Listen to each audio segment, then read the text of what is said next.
Hello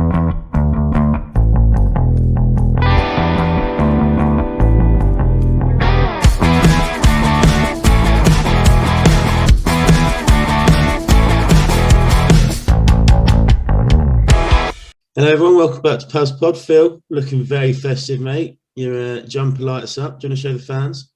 Oh, you caught me off guard there, aren't you? Yeah, there we go. Hey, look at that. If you're epileptic, I'm really, really sorry. Just put you into a Christmas fit. Phil, are you ready for Christmas? Yeah, I think Ruth's done a great job. We're there. We've got a lot of travelling to do in the next few weeks, but quite looking forward to a bit of time off. I think it's well deserved, mate. If I'm honest, I think you've done well this year. Thanks. You've done well at supporting Ruth from a long distance with the family. Yeah. You've done a great job at home, and I've been everywhere but home. I think for the fans, it'd be good for you to walk us through a typical Eggleshaw Christmas, because we know there's a lot of you, and we also know you all like a little tipple. So tell us how the day starts, where to, where goes. Okay, so if we take last year as a prime example, Mummy and Daddy Egg slept here and did presents with the kiddie winkles in the morning. Then the rest of the posse turned up around 10 a.m. And we did drinks and I'd say canapes, but it wasn't that posh. It was just crisps and dip. Yeah, like your festive Christmas dips. And then I made dinner, which took a while. Sit down around a massive table full of food.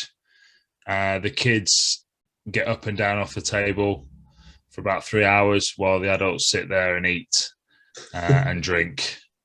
I think we sat at the dining table from about 3 p.m. till 9 p.m. last year. Jesus, that is a good session of food and drink. Yeah, we did a lot. So yeah, presents just before dinner, so the kids can disappear and play with them in between. And yeah, just copious amounts of food. The amount of cheese we ate last year was absolutely disgusting. Like, incredible. We were eating it for a good 2 hours. Jesus, you all got gout. Well, I didn't eat cheese again for quite a while after that. What about you? I can't, without making easy jokes, you must let yourself go a bit on Christmas Day. Yeah, my little cousins often recognise me and think it's Santa. So what will happen in our house? It's quite casual in the mornings. The old man does his service. For those who don't know, he's a man of the cloth. I don't know why I did that. It's normally an audio thing. I just crossed myself there. So he'll go and do that. He'll then get back and moan about Christians. And then we'll normally have he don't like them. We don't like them. I do. We'll have a Bucks fizz normally while Dad's finishing. I'll start cooking dinner, chopping the potatoes, all of that stuff, making sure it's all ready. Bird will be in. By the bird, I mean the turkey will be in the oven. I don't mean Mum will be chilling in the front room. The old bird's in the front room again. Yeah, then we'll do that. We won't really eat. We'll do stockings in the morning. Still get a stocking, which is cute. One from Nana, which is nice. Do presents. Just different drinks going throughout. My dad likes making espresso martinis and Negronis. So we'll have various cocktails throughout the day. We'll have lunch. Me and Dad will normally be quite drunk and fall asleep on the sofa. And that's just kind of how you wake in and out of consciousness, just watching random films. And then Boxing Day, we'll do very similar. Just we'll play rugby in the morning first. So it's not all bad. So it's good fun. Sounds good. I'm not sure I'd manage a game of rugby on Boxing Day. We don't. It started first time I played it. It was 15 aside, 40 minutes full game, and then it turned into 20 minutes, and then each way, and a shot port in the middle, which I think is the best way to do it. If you're going to do definitely. Why wouldn't you? Exactly. We've had a big 2 years, Phil. It has been 2 years as well, hasn't it? It has. It was a lockdown idea. Everyone was throwing out ideas at the club about what we could do to engage lads, and we were just like, we could start a podcast. And look at us now, famous, mate. What a mistake. You never thought I'd be this much of a burden on your life. this chubby, arrogant lad in the third team wants to make a name for himself. I'll take him under my wing, Phil thought. But we've had I think it's been good for the club. Other clubs have started doing it as well, which is quite nice. It's been fun, hasn't it? It would be, it is fun. It would be good to try and do a cross-club pod one time. That would be interesting. See if they're as good as the originals. I'm not saying we're the original podcasters, but... And we're not saying we're good. We're not saying we're good either. No, they might be far better. They probably have time. No, it's good though. We've had over 5,000 views and listens, which I think, considering we're a little club in the middle of Nottinghamshire, I think that's pretty good. So I'm pretty proud of that. Got cited once or twice. Have you been recognised for your pod work yet? Are you talking about the guys from Burton who recognise you? No, I'm not talking about him. Hello to him, because Scrum Master, I don't like you. Theo, I was jogging in my jogging days. They've ended.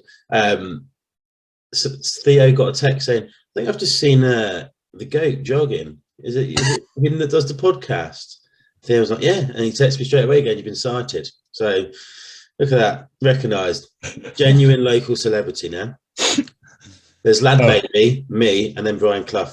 You wouldn't recognise Brian Clough now, but in the three, it'd be good. You do well to see Brian Clough now. Exactly. Anyway, I'm still quite lubricated from last night, as you can tell. We're going to do an award ceremony, Phil, aren't we? We are. We're going to do a Christmas award ceremony, which has got nothing to do with Christmas, but everything to do with the podcast.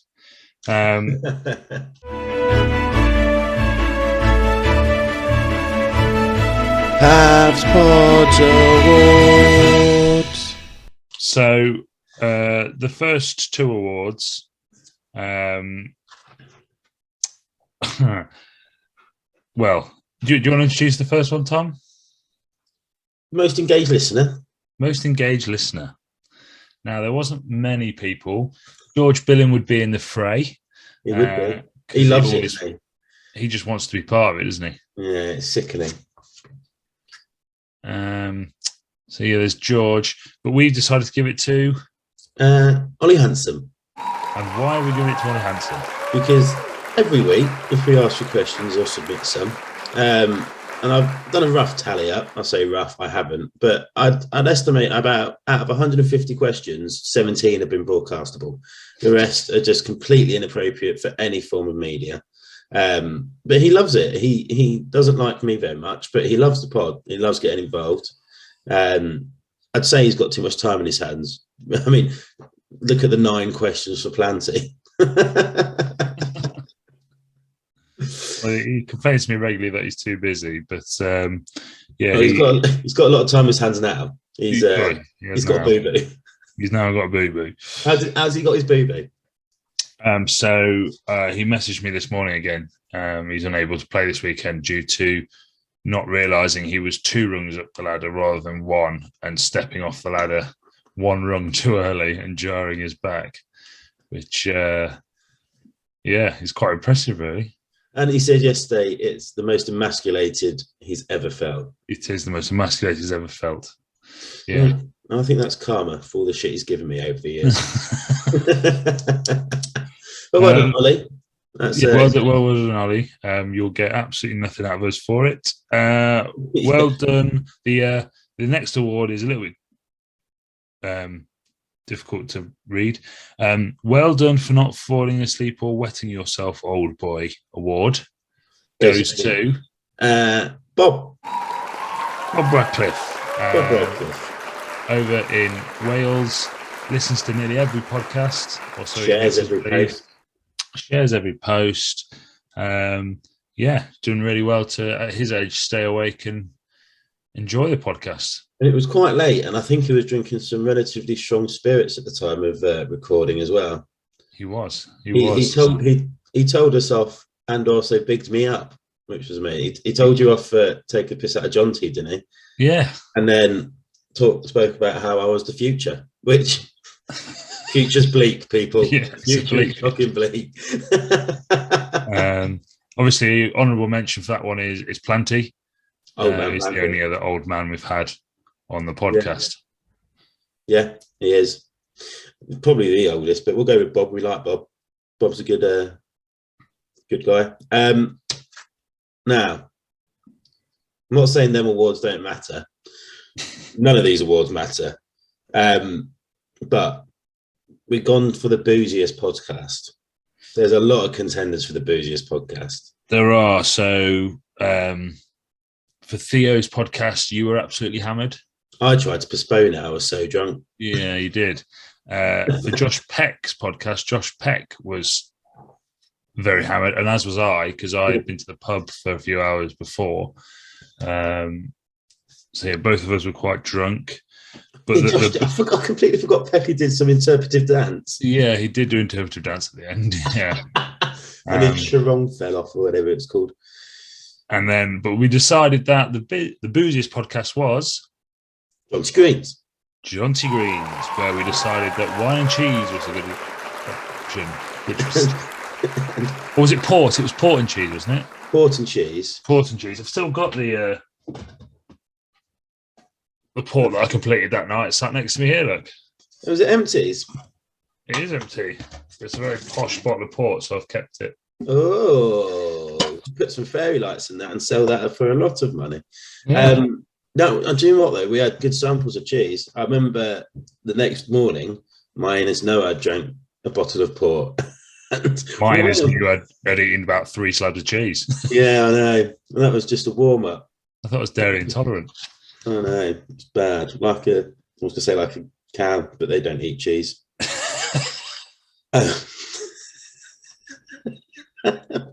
Fuck me, we really should have planned this podcast.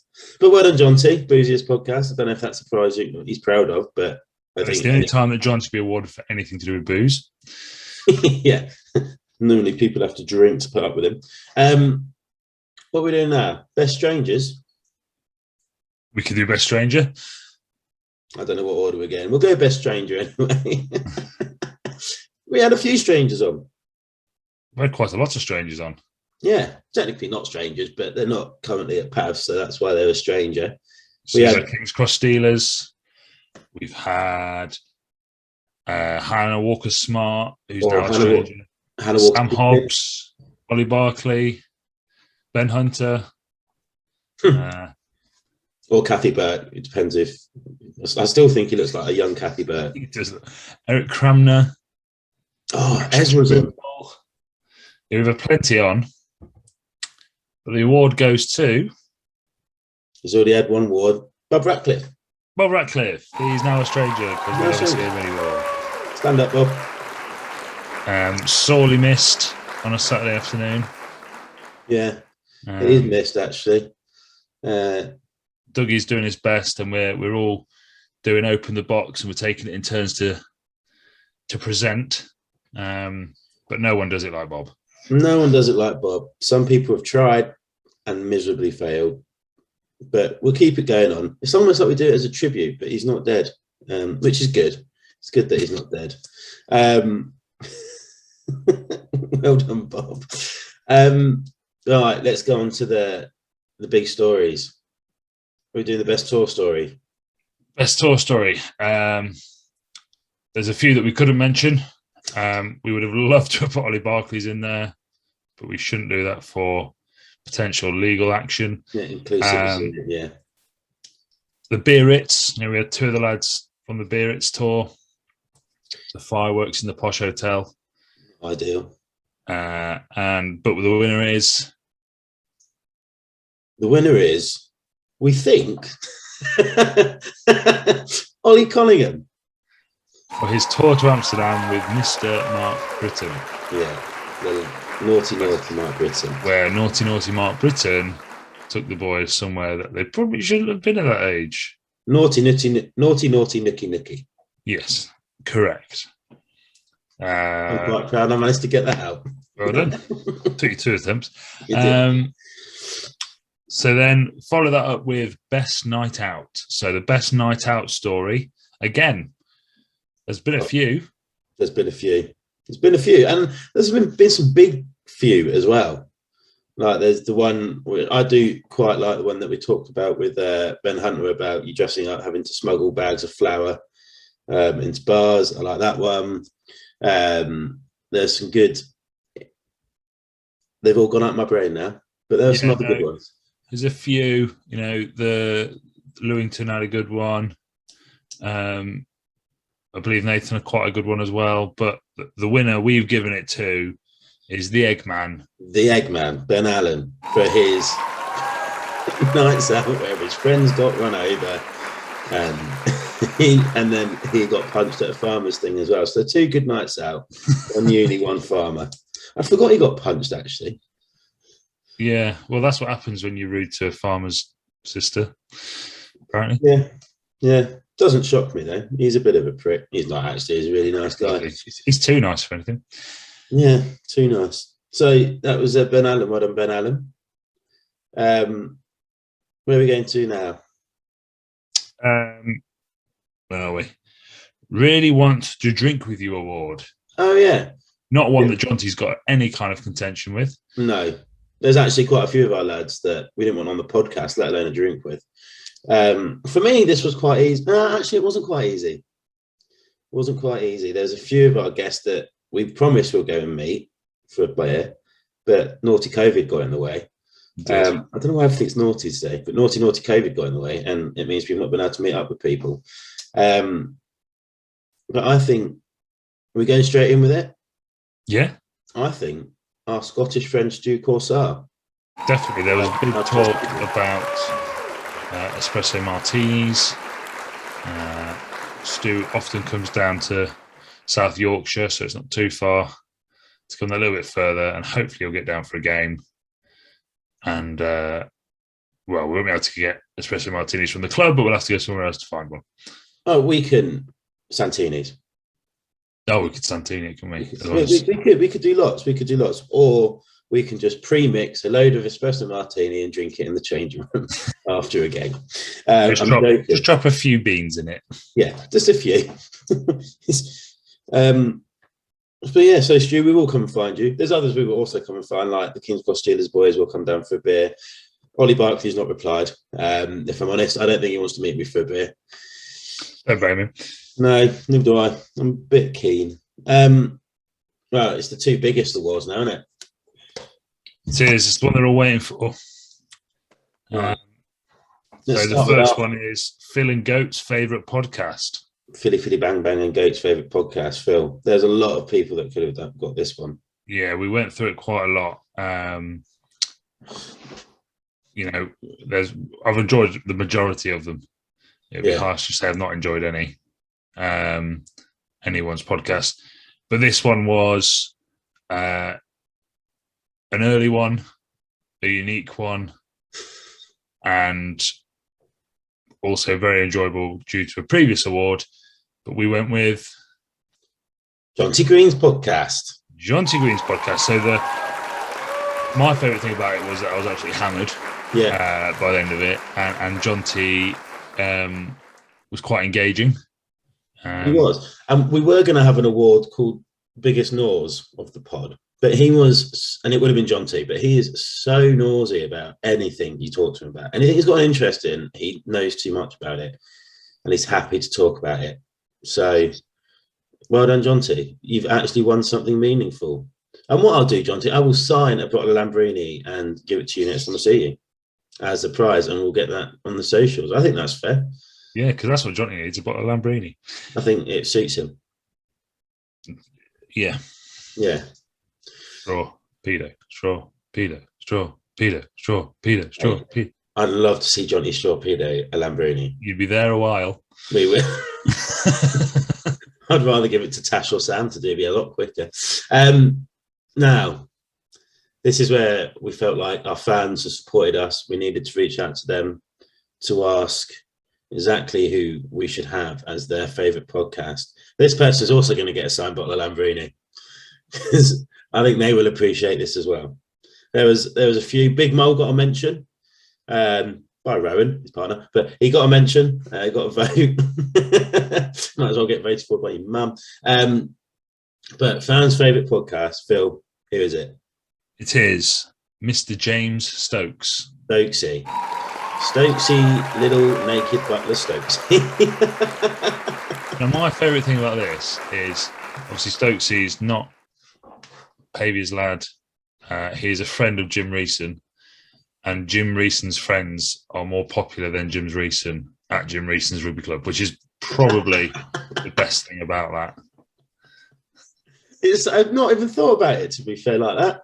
But it's true. We'd all much rather talk to Stokesy or Lewington or Trimble or even Nathan James. We should get Nathan James on here before. Yeah, Nathan James is gone, doesn't he? Yeah. But completely agree. What a big shout from the People's. People's voice has been People's vote. Sorry, Phil. What's your favourite part of James Stokesy's podcast? There was the naked butlery. I think that's the word of it. Suggested by his aunt, which I forget. Yeah, that's the oddest thing ever. And then I think his just humility of the fact that he's got to this level he's at. And he doesn't know how. And he doesn't know how. And he walks around every day just like think he's won a award, basically. Like some kind of... He has. Well, he has just won an award, yeah. Biggest award of his life. Yeah. This is as good as Player of the Month, I think. Yeah, definitely. Yeah. And I've reached out to Stokesy for a video message. So if we get one back, I'll put it in here. Go and Phil. A big thank you to the listeners of the PavsPod for voting me as best podcast. I'm not sure if the other members of the Slippery Six were up for nomination, but if they were, then it gives me serious bragging rights in our friendship group. So I really appreciate that. All it cost me was my dignity and a few secrets from my past. So cash back. The prize, a signed bottle of Lambrini by Goat himself. It's going to take centre place, I think, on the dining room table for when friends come over. It'll be a good talking point. In all seriousness, thank you very much for this award. I love the podcast, guys. Look forward to catching up with both of you very, very soon. In the meantime, have a great Christmas and a Happy New Year. Cheers. But I think we've enjoyed. There's a lot more people that could have got a mention. Like George Billam will be seething. He's not won an award. 100%, but that only makes it better. It's so much better. I think even if there was an award going, this award is the George Billam Award, still wouldn't go to him. No, probably go to Jim Reeson for dealing with George Billam on the... Yeah, that's on the regulars. That's hard work. I feel like Jim, actually, we need to get Jim up a signed bottle of Lambrini. So bringing in the most guests. Yeah.